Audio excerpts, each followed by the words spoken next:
So next up, we're going to have an interview with Tipbank's CEO, Euro Grimbaum, led by Yahoo Finance columnist Rick Newman. In this next quick fire round, please join me in welcoming Yuri and Rick. Give it up.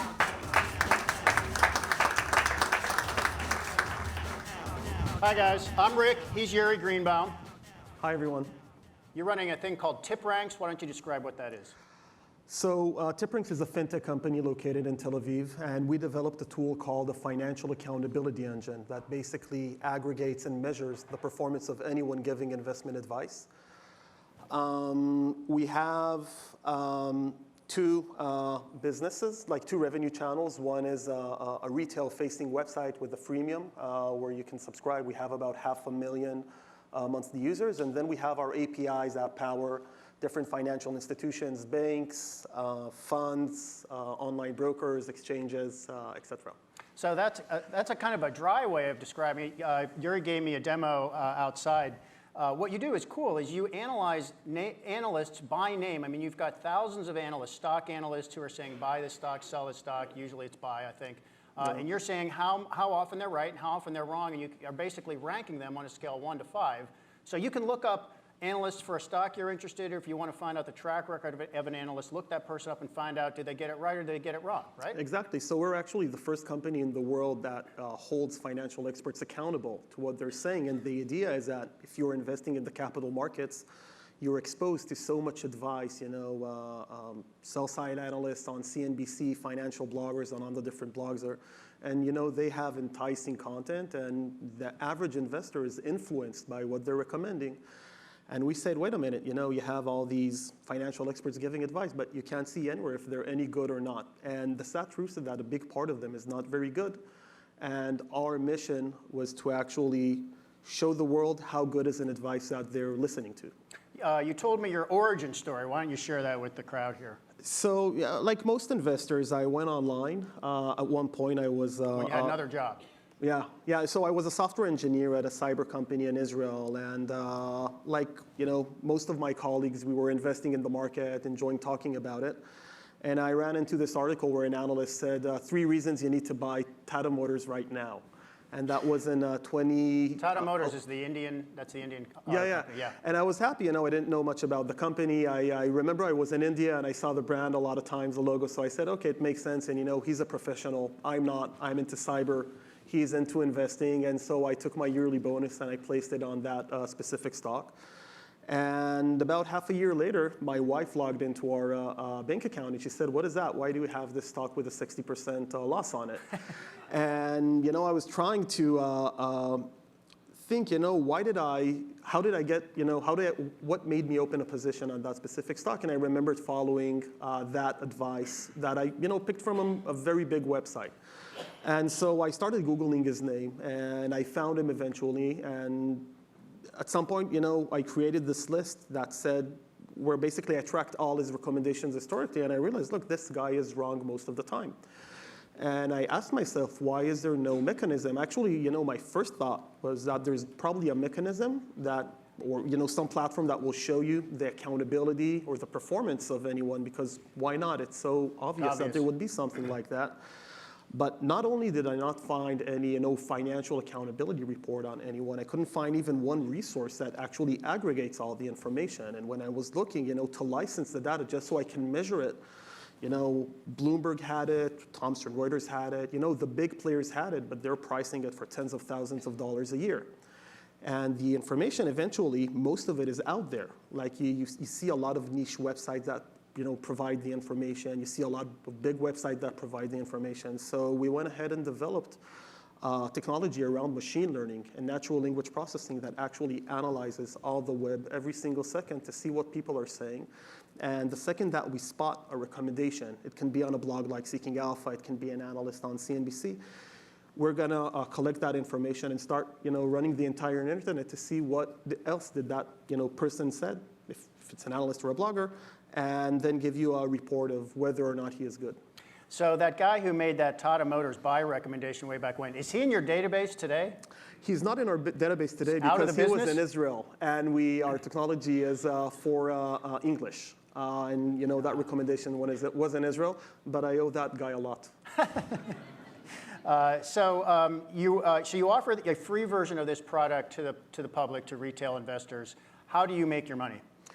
So first of all, that's a good point. We offer the financial accountability completely for free. So if you're running into an article where you see, this blogger saying that you need to buy this stock or sell that stock, or if you see this analyst, you can see for free his track record. So if CNBC runs, Yahoo Finance, we have these people all the time. The new call a day is out. Right. Oppenheimer says buy or sell or whatever. You can go and say, oh, well, what is that analyst's track record? Do that in you real can search time. his name on TipRanks for free, and you're going to see a transparent report. You can even click on each stock he ever recommended to see his track record on that specific stock. The way we monetize our business is by, first of all, the bigger part of our business, like I'd say 70% of our revenues today come from funds, online brokers, and banks that use our data to either create research tools, engaging research tools. So we will work with For their own clients? For their own clients. So we will work, with the likes of E-Trade, Interactive Brokers, Saxo, eToro, a long list of these online brokers. A lot of quantitative hedge funds that use our data.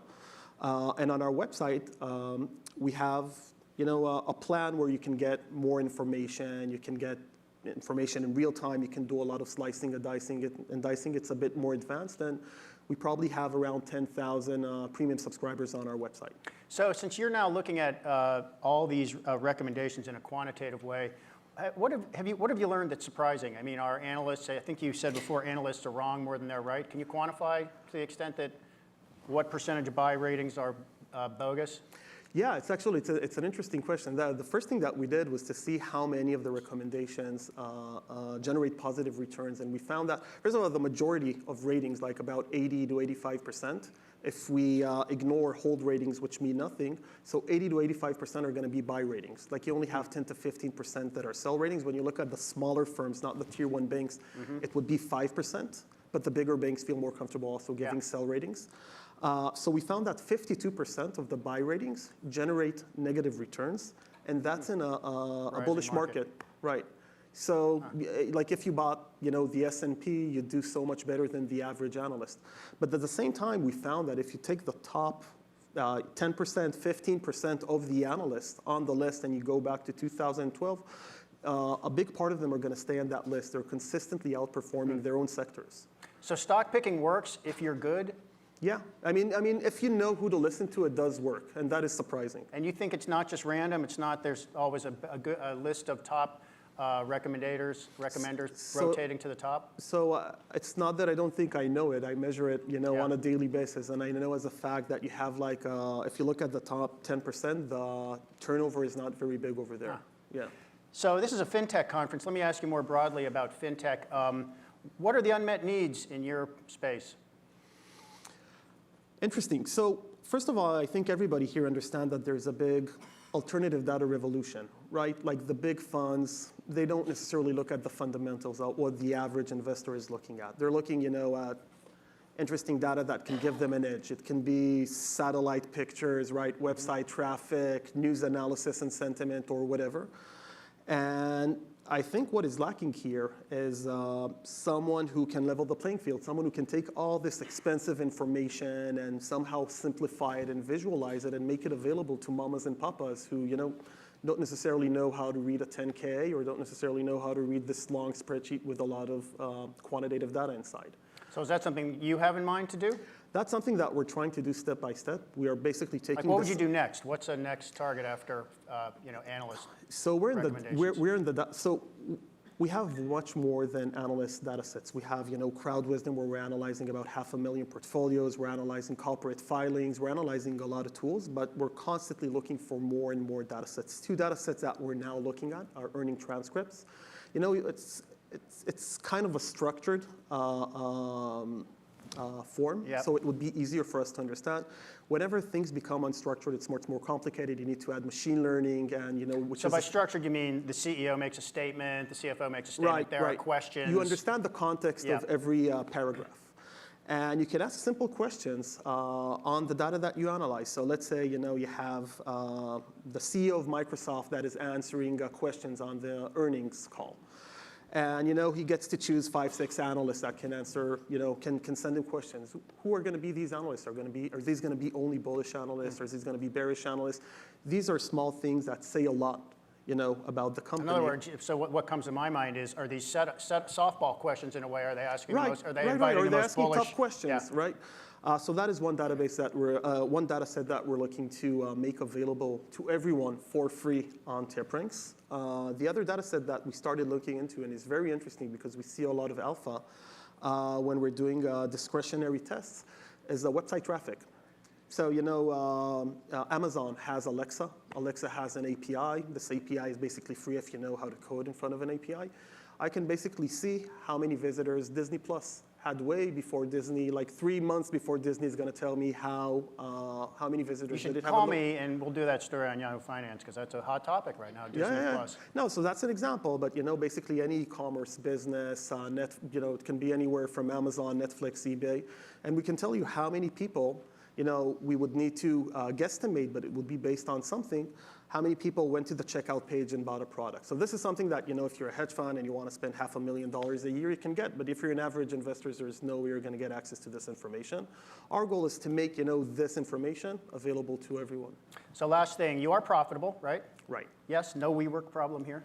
And everybody wants to know, are you going to go public? No, we're profitable, but we're very far from, that scale. We raised around, $10 million. We have 45 employees. We are growing at a pace of... based in Israel? Most of them are based in Israel. We have 2 account managers out of Israel. We're growing at a pace, like in 2019, we grew about 50%, and we're projecting to grow another 50% next year. But from here to becoming public, you still have another decade. Yeah. Yuri Greenbaum, TipRanks, thank you. Thanks a lot.